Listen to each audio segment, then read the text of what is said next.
اعوذ باللہ من الشیطان الرجیم، بسم اللہ الرحمن الرحیم۔ علی بھائی، آپ سے سوال یہ ہے کہ بعض ناسبی علماء کی جانب سے یہ اعتراض کیا جاتا ہے کہ حسین بن علی رضی اللہ تعالیٰ عنہ کے ساتھ لفظ امام نہیں بولنا چاہیے۔ اگر ہم یہ لفظ امام بولیں گے تو اس سے ہمیں شیعہ کا جو ایک عقیدہ ہے، عقیدہ امامت، اس کی بو آتی ہے، تو کیا ان کا یہ اعتراض درست ہے؟ ان کو یہ بو اس وقت کیوں نہیں آتی ہے جب یہ اپنے بزرگوں کو امام کہتے ہیں؟ امام احمد صاحب بریلوی کہتے ہیں بریلوی،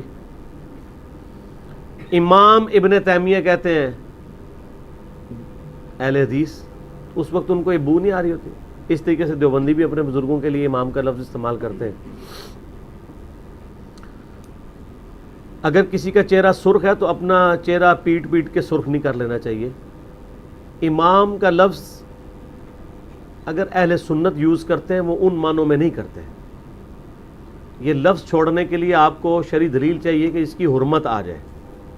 اس بنیاد پہ آپ خود ڈیسائیڈ کر دیں گے تو کریں، ٹھیک ہے۔ آپ امام بخاری کو بھی امام کہنا چھوڑ دیں، پھر امام حنیفہ کو بھی امام کہنا چھوڑیں، ادھر کیوں نہیں بو آ رہی؟ تو وہاں کہیں گے نہیں، امام کا مطلب ہے ایکسپرٹ، تو فقہ کے ایکسپرٹ ہیں، اس لیے ہم ان کو امام کہتے ہیں۔ امام بخاری حدیث کے ایکسپرٹ ہیں، اس لیے ہم ان کو امام، لیڈر سمجھتے ہیں اس فیلڈ میں۔ تو سر حسین تو اس فیلڈ کا ایکسپرٹ ہے جس کا ایکسپرٹ کوئی بھی نہیں ہے۔ لائے ہزاروں لوگ موجود ہیں، کامل الایمان موجود ہیں، لیکن فرنٹ سے ملوکیت کو کوئی بھی کنفرنٹ کرنے کے لیے تیار نہیں ہو رہا۔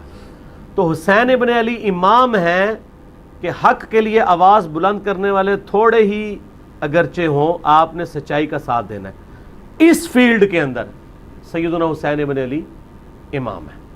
اس لیے آپ دیکھ لیں کٹر ناسبی قسم کے فرقے جو ہیں اہل سنت کے ہاں، ان کی بھی جب جہادی تنظیمیں بنتی ہیں نا، اور جب ان کو کہا جاتا ہے یار علماء نے تو آپ کے خلاف فتوے دے دیے، آپ کا جہاد تو حکومتی جہاد ہے، کسی کو کہا جاتا ہے آپ کا جہاد تو ایجنسیوں کا جہاد ہے، جب تھا تو وہ اس وقت کیا کہتے تھے؟ اور یار ان مولویوں کے کوئی فتوے نہیں ہے، حضرت حسین بھی تو اکیلے تھے نا۔ ہم کہتے ہیں آپ کے ساتھ تو کوئی مولوی نہیں کھڑا، تو کہتے ہیں حضرت حسین کے ساتھ بھی تو کوئی نہیں کھڑا تھا۔ اس وقت پھر حسین کے دامن میں ہی پناہ لے رہے ہوتے ہیں، ٹھیک ہے۔ تو المستدرک الحاکم کی حدیث ہے کہ سید الشہداء حمزہ ابن عبد المطلب ہے، پھر وہ شخص بھی سید الشہداء ہے جو جابر حکمران کے سامنے کلمہ حق بلند کرے اور اسے قتل کر دیا جائے۔ تو یہ امام اس اعتبار سے ایکسپرٹ ہے۔ یہ بو شو جو ہے نا آنے کے لیے نا آپ اپنا دماغ صحیح کریں۔ اب ایک ہی بارش ہے، وہ گندگی کے ڈھیر پہ پڑتی ہے تو تعفن پھیلتا ہے، اور وہی اگر ایک زمین پہ پڑتی ہے تو خوشبودار پھول نکلتے ہیں۔ بارش کو تو غلط نہ کہیں، امام کا لفظ بالکل درست ہے۔ امام حسین سے وہ والی بو نہیں آتی ہے۔ انہی چیزوں نے تو آپ کو یہاں تک پہنچایا کہ آپ جو ہے وہ اہل بیت کے منکر ہی ہو گئے، حتیٰ کہ آپ عرب ملکوں میں چلے جائیں، آپ کے نام کے ساتھ اگر محمد علی حسن حسین آتا ہو، جتنے برے طریقے سے آپ کے ساتھ سعودی عرب میں اور یو اے میں، یعنی جو یہ پاسپورٹ طبقہ جو آپ کے ساتھ بیہیو کرتا ہے نا، آپ سوچ بھی نہیں سکتے۔ لوگوں سے پوچھ کے دیکھ لیں، وہ کہتے ہیں نہیں شیعہ نہ ہو۔ نہیں شیعہ کیوں ہوگا؟ حسین کا ٹھیکہ شیعہ نے لیا ہوا ہے۔ ویسے کہیں گے نہیں حسین تو ہمارے بھی ہیں۔ جب اس طرح کے معاملے آئیں گے تو دوسری طرف چل پڑیں گے۔ اب تو لوگ آپ دیکھیں جان بوجھ کے ایسے نام بھی نہیں رکھتے کہ جس میں ایسا معاملہ ہو جائے۔ یعنی میں نے اپنی بچی کا نام رکھا زینب، ان کا جی یہ تو شیعوں والا نام ہے۔ بھئی نبی علیہ السلام کی بیٹی کا نام زینب نہیں ہے، سیدنا علی کی بیٹی کا نام زینب ہے، تو حضرت علی کو آپ آن نہیں کرتے۔ تو یہ فرقہ واریت کی لعنت ہے، اور اس کی وجہ سے یہ ساری مصیبتیں کھڑی ہو رہی ہیں۔ میں آپ کو جہلم کا واقعہ بتاتا ہوں۔ ہمارے ایک بڑے قریبی بھائی ہیں، بڑے کٹر اہل حدیث تھے، پھر ہماری دعوت کے ساتھ اٹیچ ہوئے تو آہستہ آہستہ وہ نارملائز ہو گئے۔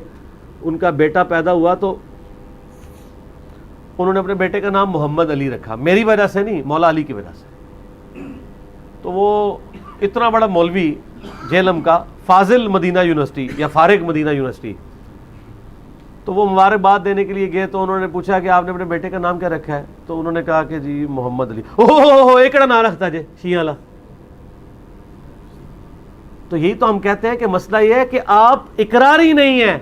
ہم کب کہتے ہیں آپ انکاری ہیں؟ ویسے آپ انکاری بھی ہیں۔ لیکن اقراری کوئی ہو جائے تو اس سے پھر فوراً نفرت کرتے ہیں. آپ مسجدوں کے نام دیکھیں ذرا کہ ایسے نام ڈیوائز کیے ہوئے ہیں کہ اس سے بو آ جائے کہ فرقہ کون سا ہے. ادھر ان کو بوئیں نہیں آتی ہیں. کیا بریلوی اپنی مسجد کا نام توحید نہیں رکھ سکتے؟ تو کس بریلوی کی مسجد کا نام مسجد توحید ہے؟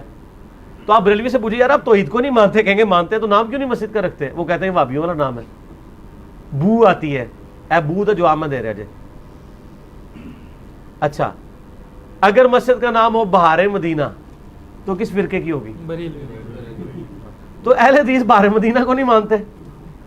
بخاری مسلم میں حدیث ہے، اے اللہ ابراہیم نے مکے کو حرم بنایا تھا علیہ السلام، میں مدینے کو حرم بناتا ہوں، اے اللہ ہمارے دل میں مدینے کی محبت مکے کی طرح کر بلکہ اس سے بھی بڑھ کے کر دے. اے اللہ مکے مدینے کے مد میں، اس کے سا میں جو میئرنگ انسٹرومنٹس ہے اس میں برکت نازل فرما. تو مدینہ حرم نہیں ہے کیا؟ تو اہل حدیث کیوں نہیں بارے مدینہ؟ اور اگر مسجد کا نام ہو جامعہ مسجد مغیرہ ابن شعبہ، دیوبند کی ہوگی. کیوں؟ اس لیے کہ وہ اسپیسیفائی کرتے ہیں صحابہ کرام کے ناموں کو، اور اس میں بھی انہوں نے چن کے نام رکھے ہوئے ہیں. میرے آفس کے کلیگ ایک دفعہ میرے پاس آئے، مغیرہ ابن شعبہ کو کون جانتا ہے؟ عام مسلمان، مولوی ٹائپ لوگ. عام مسلمانوں کو تو ابو بکر عمر عثمان و علی کا ہی پتہ ہے، یا عشرہ مبشرہ کا، یا ہماری وجہ سے میرے شام کا بھی تھوڑا بہت پتہ چل گیا، ورنہ عام بندوں کو تو چیدہ چیدہ صحابہ کے نام آتے ہیں. تو میرے آفس کے کلیگ مجھے آگے کہتے ہیں کہ یار وہ ہمارے محلے میں ایک مسجد ہے تو اس میں نا 4 نام تو مجھے سمجھ آتا ہے لکھے ہوئے ہیں، تو انہوں نے 3 نام اور بھی ساتھ لکھے ہوئے ہیں. میں نے کہا یہ 4 کے ساتھ تو 6 نام اور آ سکتے ہیں کہ عشرہ مبشرہ کی پوری گنتی ہو، جو ابو داؤد میں حدیث ہے، ابو بکر فی الجنہ، عمر فی الجنہ، عثمان فی الجنہ، علی فی الجنہ، طلحہ فی الجنہ، زبیر فی الجنہ، عبد الرحمن بن عوف فی الجنہ، سعد ابن ابی وقاص فی الجنہ، ابو عبیدہ ابن جرح فی الجنہ، اور سعید ابن زید فی الجنہ. 10 صحابہ. یہ کون سے 3 ہیں؟ تو کہتا ہے بڑے عجیب سے نام ہے. میں نے ان میں سے کہتا ہے مجھے ایک نام تو مجھے پتا ہے. میں نے کہا کیا؟ کہتے ہیں معاویہ ابن ابی سفیان. میں کہا اچھا، مجھے پتا لگ گیا باقی 2 کون ہوں گے. عمر ابن عاص، مغیرہ ابن شعبہ رضی اللہ عنہم اجمعین. جان بوجھ کے ایسے نام جس سے وہ کسی کو میسج دینا چاہ رہے ہوں. تو یہ حسین نام کے اوپر مسجدیں آپ کو بریلویوں کی تو اکا دکا مل جائیں گی، دیوبند میں بھی اکا دکا ملیں گی. اہل حدیث میں تو اب ایک پنڈی میں حسین بریلی مسجد انہوں نے بنائی ہے، ورنہ یہ نہیں رکھیں گے، اس طرح کے نام نہیں رکھیں گے جس سے وہ سمجھتے ہیں کہ کوئی بو آتی ہے. تو ان کی بو والی بیماری پرانی ہے، ان کو اپنے بابوں سے بو نہیں آتی ہے. امام ابن تیمیہ امام ہے، امام حسین اگر امام ہے تو کہتے ہیں شیعت کی بو آتی ہے. تو امام پھر آپ لوگوں کو انٹروڈیوس کروائیں کہ ہم امام کن معنوں میں امام مان رہے ہوتے ہیں. آپ اس لفظ سے چیڑنا کھائیں. ناک پہ اگر مکھی بیٹھ جاتی ہے تو ناک نہ کاٹیں، مکھی کو اڑائیں. کل کو کوئی شخص کہے گا مجھے بو آتی ہے اس حدیث سے کہ لوگ قبر پرستی کریں گے، صحیح مسلم کی، کہ قبروں پہ جاؤ تاکہ آخرت کی یاد آئے. قبروں پہ نبی اسلام نے جانے کا حکم کیوں دیا؟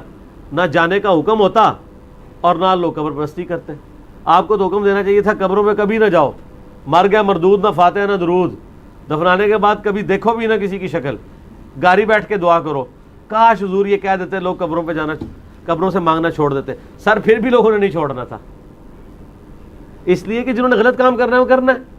صحیح مسلم میں حدیث ان لوگوں کو نہیں پتا کہ قبروں پہ مارتے مت بناؤ. تو جو بنا رہے ہیں وہ رک گئے ہیں کیا بنانے سے؟ اور جو ماننے والے ہیں کیا وہ بنا رہے ہیں؟ نہیں. تو یہ بو وغیرہ اپنے پاس ہی رکھیں. تو علی بھائی اگر کوئی بو کی بات کرے تو اس کو یہ بولیں کہ ہمیں تو حسین کے اور ان کے ساتھیوں کے خون کی خوشبو آتی ہے. تو یہ جواب کیسے؟ ہاں ٹھیک ہے، دیں.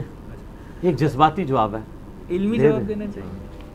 اچھا ایک مختلف نوعیت کا سوال ہے. سوال یہ کہ کیا آج کے دور میں، آج کی ڈیٹ میں ہم یزید ابن معاویہ پر لعنت کر سکتے ہیں؟ اور اس کے ساتھ ایک اور چیز، کیا لعنت اور بد دعا کرنے میں کیا فرق ہے؟ کیا اس پہ بد دعا بھی کر سکتے ہیں اس کے لیے؟